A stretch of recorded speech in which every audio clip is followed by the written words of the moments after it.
Alberto Del Rio gets attacked by a fan at a show. Val Venis sells the reefer. And you're going to get yourselves a quick Monday Night Raw preview for tonight's show. All of this and more right here, right now on Dead on Dave Productions.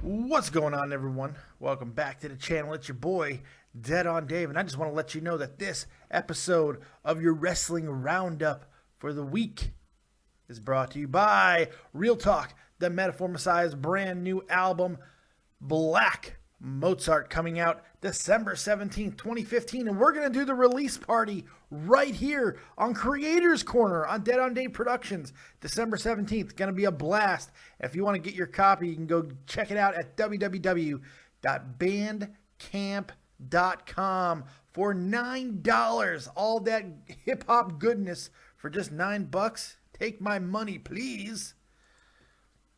So thank you very much, Real Talk, for that. Now, we got a lot going on in the world of sports and wrestling and all kinds of stuff. And I know that you were so busy this weekend watching me, Dead on Dave, live on Saturday. And then watching me again on Shot from the Point live on my good friend Tommy C's channel last night. Killing it. I'm killing it everywhere. So I'm going to kill it right here as I tell you everything that's going on that you may have missed. Let's start with Alberto Del Rio.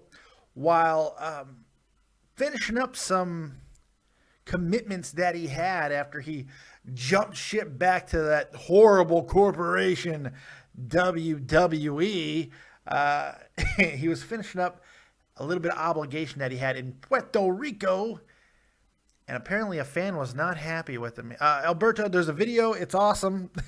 Alberto Del Rio gets thrown to the outside, and a fan comes over and clubs him from beyond the rail. Look, the video looks freaking crazy, and it's kind of funny. But look, it's actually not awesome. It's actually horrible. It's a problem. I'm tired of this shit. I'm tired of wrestlers getting attacked by fans. It's not cool. It's fucking terrible.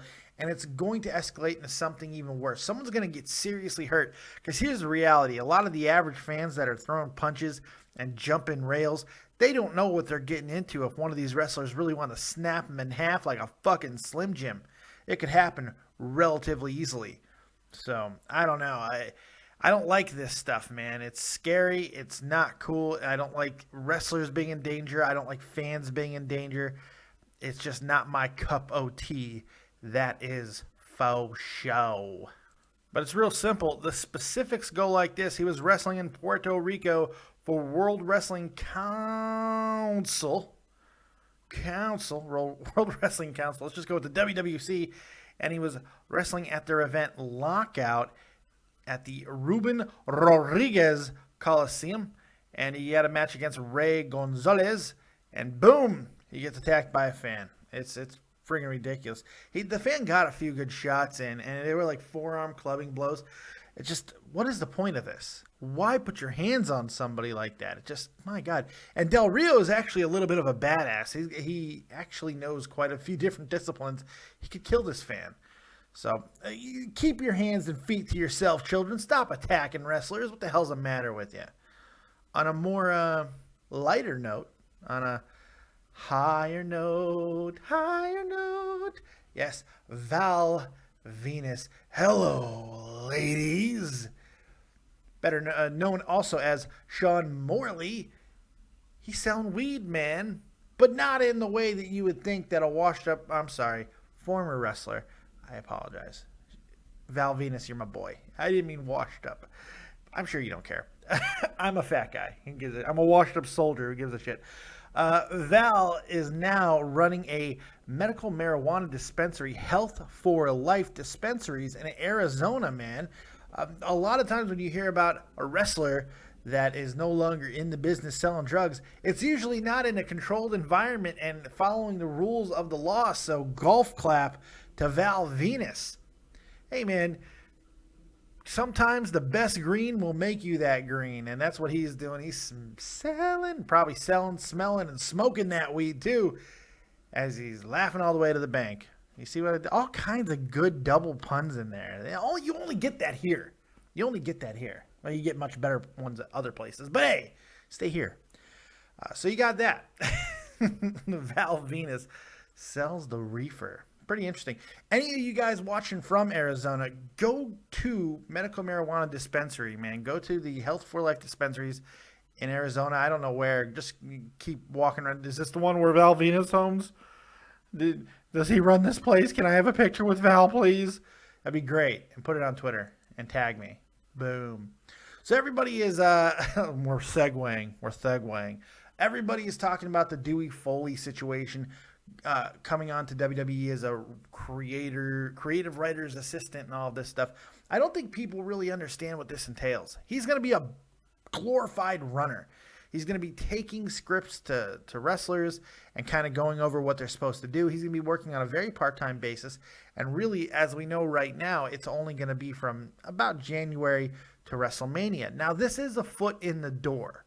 Now, it's not like he's being brought on as a full-time creative member. So all you people like, they're just hired him because he's a Foley.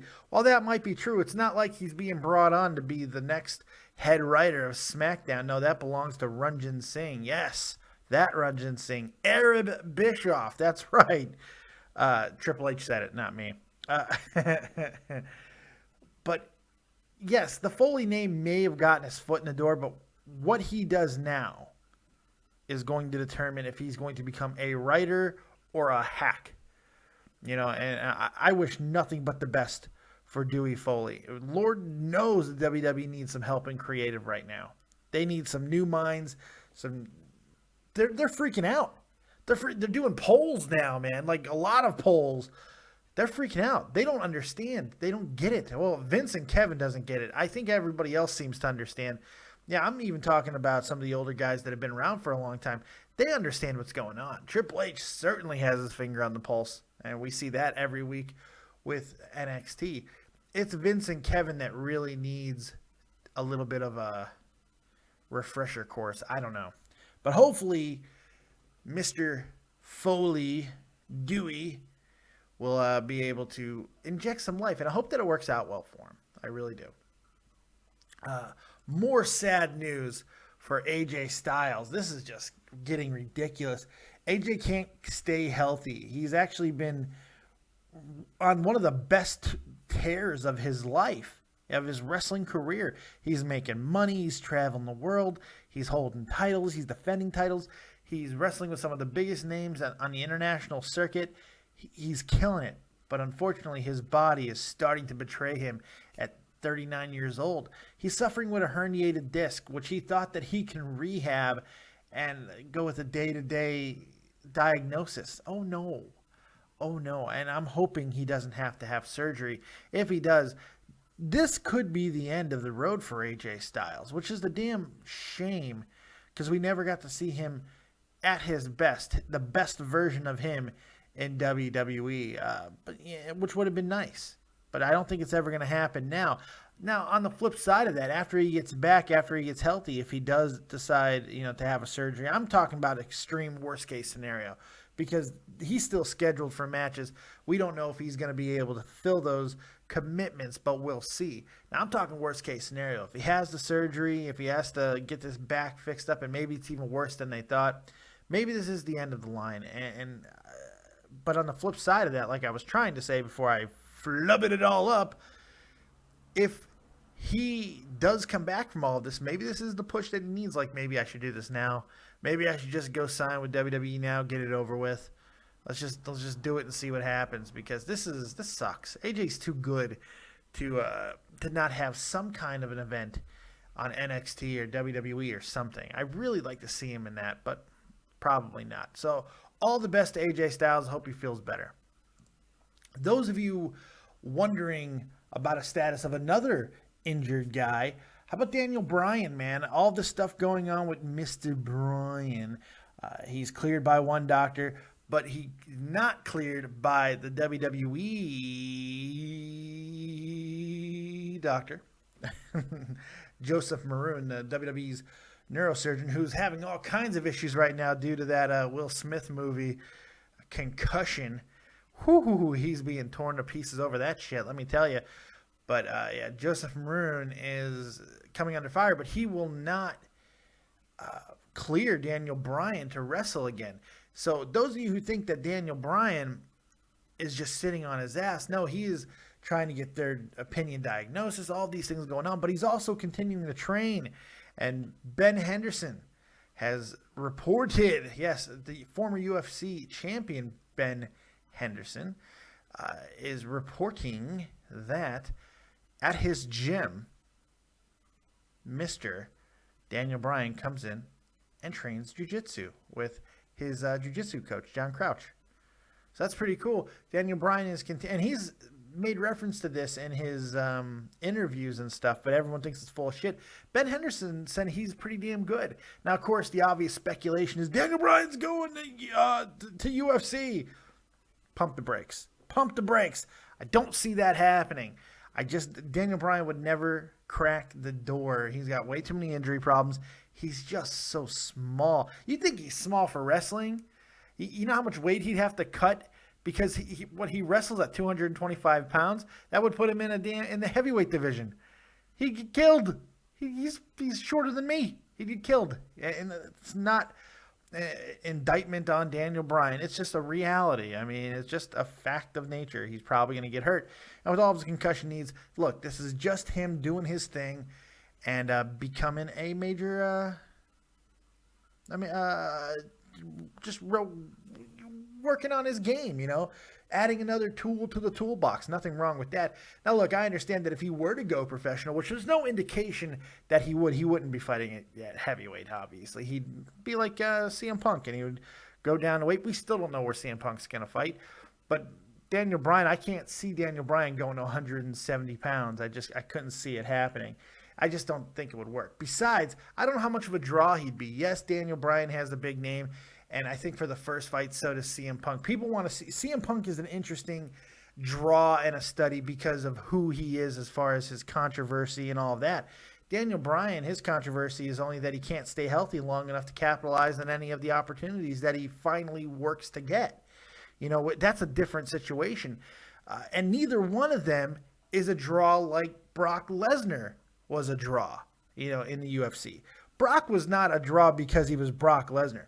Brock was a draw because he's a 6'5", 6'4", near 300-pound juggernaut of an athlete with a serious background in competitive violence.